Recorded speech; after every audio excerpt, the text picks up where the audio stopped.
Aujourd'hui, je vais vous parler d'un lieu mystérieux, un endroit où la nature semble déroger à ses propres règles. La forêt du silence en Guyane française.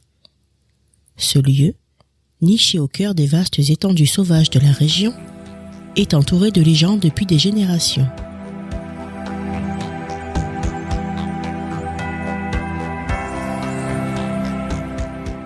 Imaginez une forêt où règne un silence absolu. Pas un cri d'animaux, pas un bruissement de feuilles causé par un animal. Une quiétude totale, presque irréelle. Comme si cette partie du monde avait été abandonnée par la vie. Les anciens racontent que cette forêt était maudite, un lieu que même les bêtes les plus féroces fuyaient. Certains disaient entendre des murmures fantomatiques dans ce vide sonore. D'autres croyaient que quiconque s'y aventurait ne revenait jamais. Ces récits, aussi effrayants qu'intrigants, ont traversé les âges. Ils se racontaient au coin du feu, dans les villages isolés de la Guyane. Ils nourrissaient l'imaginaire collectif et tenaient à distance les plus curieux. Mais comme toutes les légendes, celle-ci a fini par éveiller l'intérêt de scientifiques et d'explorateurs.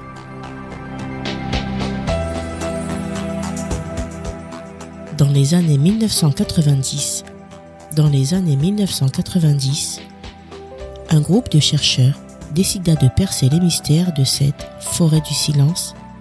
Armés de matériel sophistiqué, ils s'enfoncèrent dans cette zone reculée.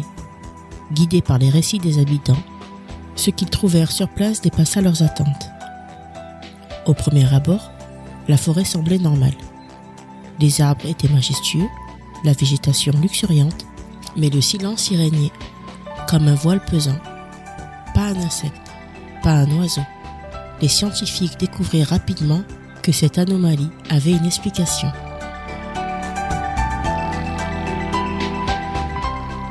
La région était saturée de gaz naturel émis par des marécages environnants. Les émanations, principalement composées de méthane et de sulfure d'hydrogène, rendaient l'atmosphère toxique pour les animaux. Les créatures qui s'y aventuraient ne survivaient pas longtemps, créant ainsi un désert biologique au cœur de la nature exubérante. Mais ce n'est pas tout. Le sol de cette forêt était également un mystère. Les scientifiques relevèrent des concentrations élevées de minéraux rares, comme le sélénium, qui pourrait également contribuer à l'absence de vie. Le mélange de gaz et de ces éléments rendait la forêt aussi hostile qu'une zone volcanique active, mais sans le moindre bruit pour l'annoncer.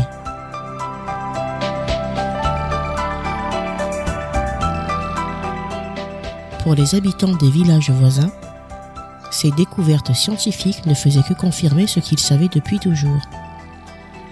La forêt du silence n'était pas un simple mythe. Elle existait bel et bien.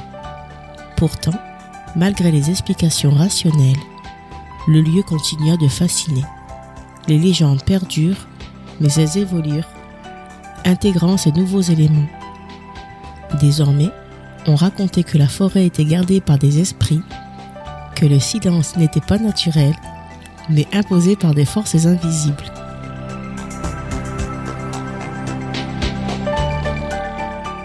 L'histoire de la forêt du silence est le parfait exemple de la manière dont les légendes et les sciences peuvent se croiser.